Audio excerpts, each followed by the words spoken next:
ஒரு 30லிருந்து 50 தொகுதிகளில் தான் போயிருப்பார். பிரச்சாரத்துக்குன்னு அவர் போனது போகவே இல்லை.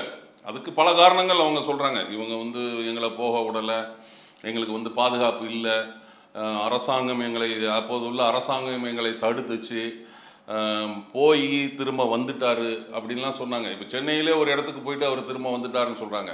அவங்க ஒரு காரணம் சொல்கிறாங்க, போலீஸ் பாதுகாப்பு இல்லைன்னு. இவங்க ஒரு காரணம் சொல்கிறாங்க, ஸ்கிரிப்ட் இல்லை, நேற்று என்ன பேசினாரோ அதே ஸ்கிரிப்ட் இருந்தது, அதை பார்த்து கோவப்பட்டு இவர் போயிட்டாருன்னு சொல்லி இவங்க தரப்புல இருந்து சொல்கிறாங்க.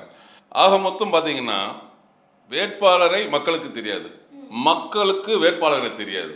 அவங்க எல்லாமே என்னன்னா விசில் விஜய் சார், இந்த ரெண்டை வச்சு தான் வந்து ஓட்டே போட்டாங்க. இன்னைக்கு வந்து சென்னை வந்து மாபெரும் திமுகவோட கோட்டைன்னெலாம் சொன்னாங்க. 14 சீட்டோ 16 சீட்டில் அதில் வந்து கிட்டத்தட்ட ஒரு 12 சீட்டுக்கு மேலே வந்து தாவேகா வாங்கியிருக்கு. அது மிகப்பெரிய விஷயம். ஏன்னா சென்னை வந்து திமுகவோட கோட்டை. எம்ஜிஆர் வந்து அந்த கோட்டையை தகுத்தறிஞ்சார். அதற்கு பிறகு வந்து ரொம்ப நாளுக்கு பிறகு வந்து விஜய் சார் வந்து அந்த கோட்டையை வந்து சின்ன பண்ணாமல் ஆக்கிட்டாரு. நிறைய பேருக்கு வந்து வேட்பாளரே தெரியாது, இவரும் பிரச்சாரத்துக்கும் போகலை.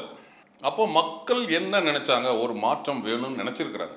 அது முக்கியமாக யூத்து, ஃப்ரெஷ் ஓட்டர்ஸ், லேடிஸு, குழந்தைகளை வச்சு இவர் ஓட்டு கேட்ட முறை.